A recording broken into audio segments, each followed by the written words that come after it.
Assalamualaikum warahmatullahi wabarakatuh. Kali ini saya ingin membagikan tentang pengelasan welding fork antara baja karbon tinggi dengan stainless 304. Tentunya ada banyak tipe-tipe stainless yang dimulai dari tipe 200, 300 hingga 400, dan masih ada satu lagi tipenya itu saya lupa. Dalam hal ini saya menggunakan tipe seri 300. Seri 300 merupakan bahan yang sangat sulit untuk dilakukan welding fork.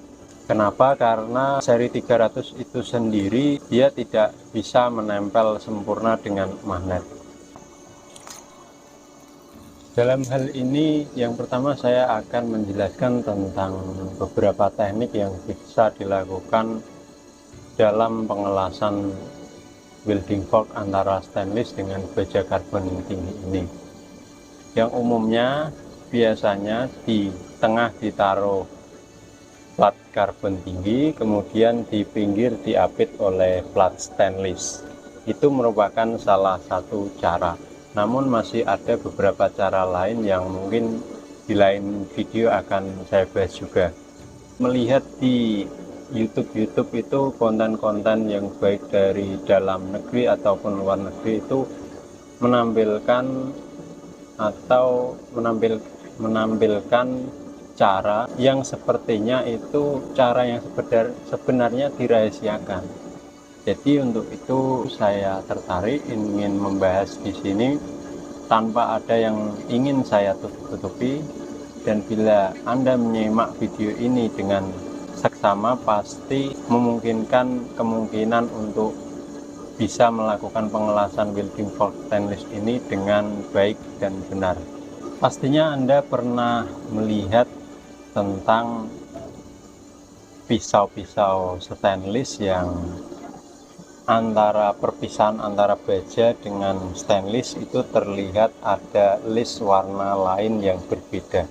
Namun pada konten-konten lain mereka sepertinya enggan untuk menampilkan apa yang menjadi penyebab warna list itu berbeda antara stainless dengan warna bajanya itu sendiri. Nah, rahasianya adalah dengan menggunakan ini adalah nikel, bisa dengan nikel atau tembaga, bahkan logam-logam lain bisa digunakan untuk itu.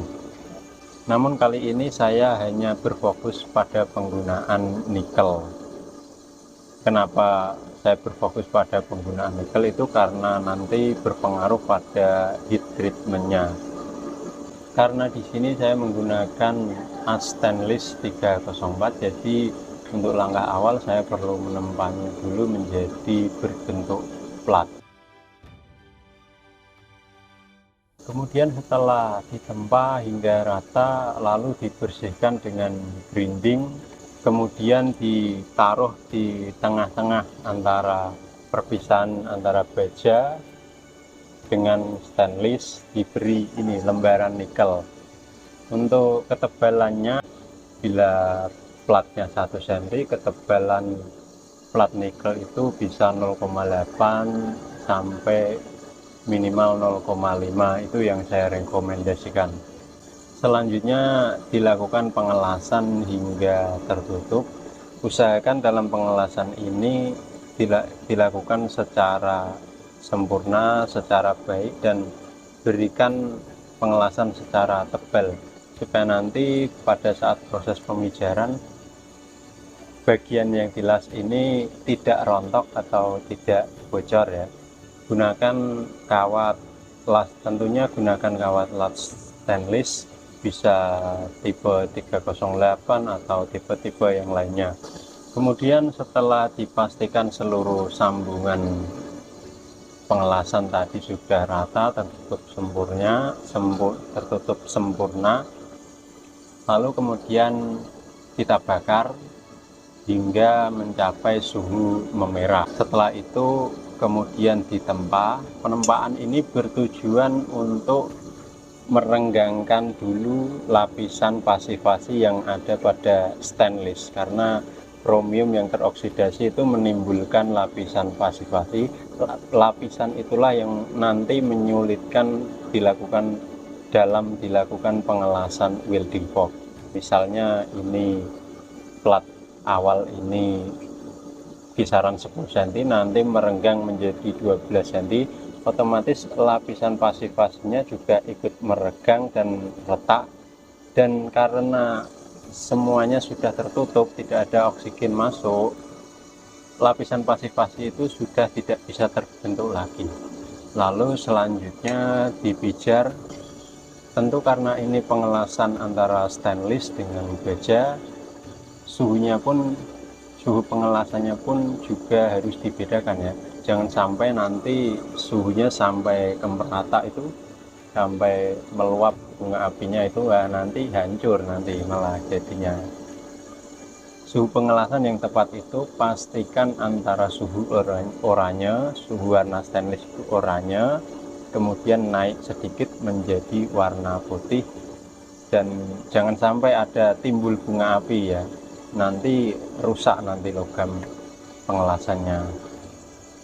Kemudian setelah suhunya yang saya jelaskan tadi dirasa cukup, seperti biasa dilakukan penempaan. Dalam penempaan ini saya tidak merekomendasikan posisi ditempa posisi pada miring. Dalam dunia keris penyebutannya miring, namun saya merekomendasikan penempaan pada posisi melumah ya. Nanti kalau posisi miring bisa dikhawatirkan merusak lagi sambungan yang sudah menyatu dengan sempurna. Setelah proses pemijaran pertama selesai, saya anjurkan untuk melakukan pemijaran ini 2-3 kali. Namun ingat, suhunya jangan melebihi yang saya jelaskan tadi. Setelah proses pemijaran ini selesai, kemudian dilanjutkan penempaan sesuai dengan mal bilah yang ingin dibuat.